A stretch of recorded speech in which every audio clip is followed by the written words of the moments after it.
What's going on, family? So today we're going to be reading from Luke 14 verses 25 through 35.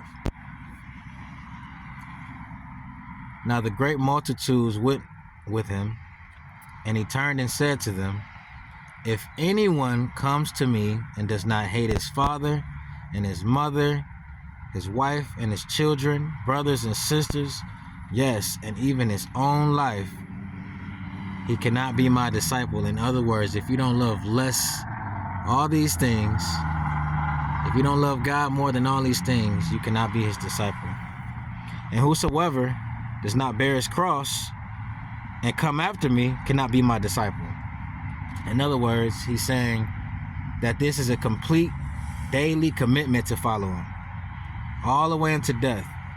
Bearing your cross is an ongoing sacrifice, not just a one-time event.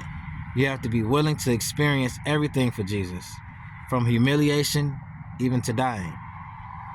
And if you cannot do this, you cannot be his disciple, which only means a wholehearted follower of Jesus Christ. Continuing on. For which of you intending to build a tower does not sit down first and count the cost? That part. Whether he has enough to finish it, unless after he laid the foundation and is not able to finish, everybody who's watching him began to mock him, saying, this man began to build and he was not able to finish. Or what king, going to make war against another king, does not first sit down and consider whether he is able with 10,000 to meet him who comes against him with 20,000? Or else, while the other is still a great ways off, he sends a delegation and asks conditions of peace. He says, so likewise, whoever of you does not forsake all that he has, he cannot be my disciple.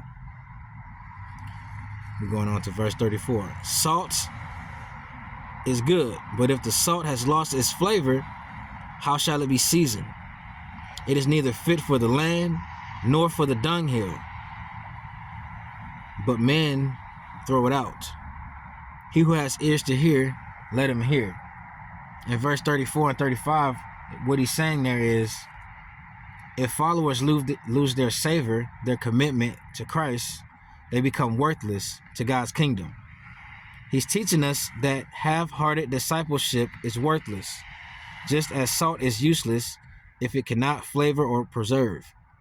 A follower who is unwilling to sacrifice everything for Christ has lost their distinctive function.